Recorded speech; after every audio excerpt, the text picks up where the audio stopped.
Hello student, इस video के माध्यम से स्टैटिकल एनालिसिस सांख्यिकीय विश्लेषण से संबंधित पहली क्लास उपलब्ध करा रहे हैं। पहली क्लास का मतलब है जैसे आपके पास स्टैटिकल एनालिसिस की बुक होगी तो आपको एक चैप्टर मिलेगा निदर्शन या प्रतिचयन। पहले चैप्टर का नाम लिख लीजिए, निदर्शन या प्रतिचयन। इसको बोलते हैं सैंपलिंग। क्या बोलते हैं? सैंपलिंग इसको बोलते हैं। SAMPLING, sampling. याद रखना हमारी बात को। स्टैटिकल एनालिसिस का चाहे पेपर दें, चाहे बिजनेस स्टैटिक्स का पेपर दें, तो आपको इस चीज़ को जानकारी होनी चाहिए। तो सबसे पहले इसमें आपको पहला टॉपिक तैयार करना है, समग्र क्या है। समग्र को यूनिवर्स बोलते हैं। क्या बोलते हैं? Universe, UNIVERS। यूनिवर्स को, समग्र को समष्टि के नाम से भी जाना जाता है। याद रखना, समष्टि के नाम से भी जाना जाता है। क्या होता है अपनी कॉपी में पहले लिखने से पहले जान लीजिए। एग्जाम्पल, जैसे हम लोग कहीं पर चावल खरीदने जाएंगे, एक बोरी चावल खरीदना है, 20 kilo, 30 kilo, 50 kilo, 1 quintal, 2 quintal, तो क्या हम एक एक दाने को चेक करेंगे? बोरी भरी हुई है, वो जो पूरी बोरी भरी हुई है, पूरा थैला भरा हुआ है, उसमें जितने भी चावल हैं उनको समग्र बोलते हैं, यूनिवर्स बोलते हैं। मैंने आपको कह दिया या आपको आदेश मिल गया, आपको नौकरी मिल गई, आप अपने कॉलेज में जाइए, आप किसी गांव में जाइए, गांव के प्रत्येक व्यक्ति की आय को आपको मालूम करना है, प्रत्येक व्यक्ति की इनकम को आपको मालूम करना है, तो आप क्या करेंगे? प्रत्येक व्यक्ति का भी निकाला जाएगा या कुछ लोगों का सैंपल ले लिया जाएगा, सैंपल अलग बात है। मैंने क्या बोला? पूरे गांव के जितने भी लोग होंगे वह आपके लिए यूनिवर्स कहलाएंगे, समग्र कहलाएंगे, समष्टि कहलाएंगे।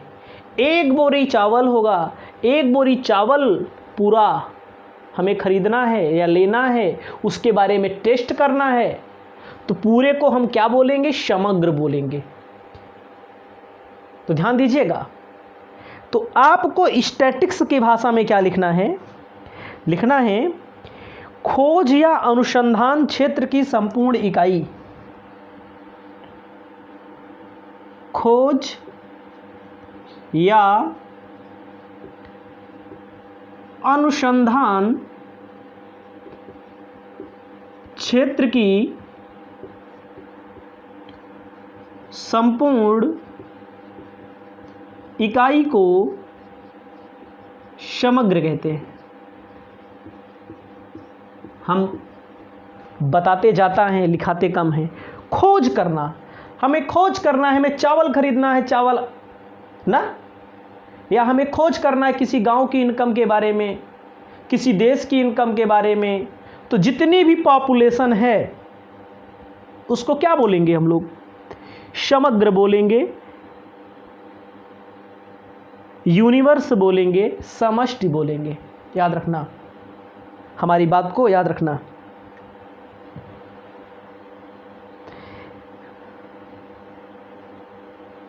ठीक है। आगे लिखा गया है संभावित, ऐसे बोला गया है, किताब में लिखा गया है संभावित, बोला गया संभावित अवलोकनों के संपूर्ण, संभावित अवलोकनों के संपूर्ण समूह जिनका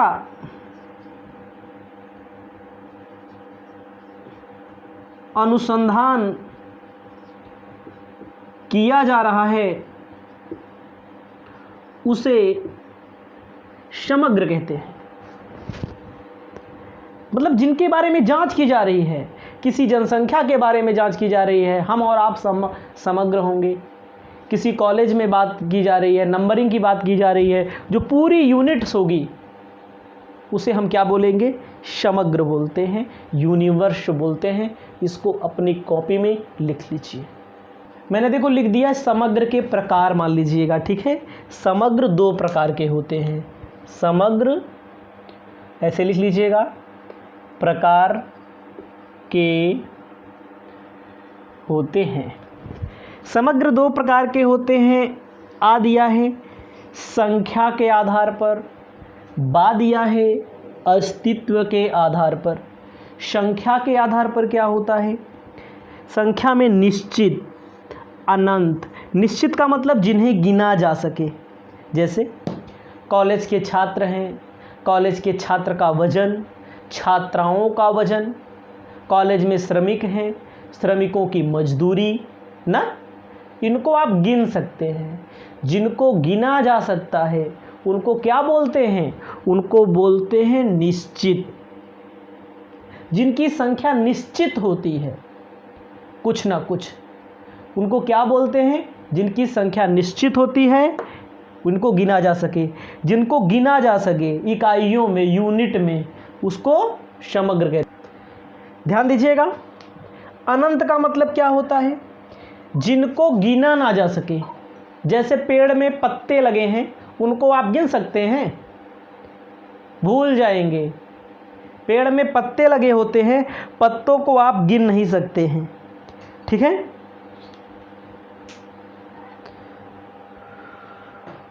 ठीक है, उनको आप क्या बोलेंगे? अनंत। याद रखिएगा, वास्तविक क्या होता है? जो वास्तव में दिखाई दे उसे वास्तविक बोलते हैं। जैसे कॉलेज में छात्र होते हैं, छात्राएं होती हैं, किसी कंपनी में, मिल में श्रमिक होते हैं, उनको आप देख सकते हैं, उसे क्या बोलते हैं? वास्तविक समग्र बोलते हैं। अवास्तविक किसको बोलते हैं? जैसे सिक्का उछाला जाता है, सिक्का उछालने के बाद चित गिरे, हेड आएगा कि टेल आएगा, चित आएगा कि पट आएगा, निश्चित थोड़ी रहता है। याद रखना, समग्र 2 प्रकार के होते हैं। संख्या के आधार पर निश्चित। निश्चित का मतलब जिन्हें गिना जा सके उसको निश्चित बोलते हैं। अनंत, जिसे गिना ना जा सके उसको अनिश्चित बोलते हैं। निश्चित में जैसे किसी कॉलेज में छात्र छात्राएं पढ़ती हैं, किसी मिल में श्रमिक काम करते हैं ना, किसी गांव में पब्लिक रहती है, गाड़ियों की संख्या, मोटरसाइकिलों, जो मतलब जिनको गिना जा सके। अनंत, अनंत का मतलब उनको गिन सकते हैं आप। पेड़ में पत्ते लगे होते हैं, उनको आप नहीं गिन पाएंगे। नवजात शिशुओं में क्या होता है? जन्म होता रहता है, उनका भार घटता बढ़ता रहता है। उसके बाद वास्तविक मतलब जो हमें दिखाई दे। दिखाने का मतलब होता है जैसे कोई ठोस समग्र, जैसे श्रमिक छात्र होते हैं, श्रमिक होते हैं, मतलब जो दिखाई देते हैं। काल्पनिक का मतलब जो दिखाई नहीं देता। दिखाई का मतलब होता है कोई सिक्का उछाला जाएगा, चित आएगा कि पट आएगा। तो इसको आप अपनी कॉपी में लिख सकते हैं। आगे दूसरा टॉपिक आपको बता देंगे।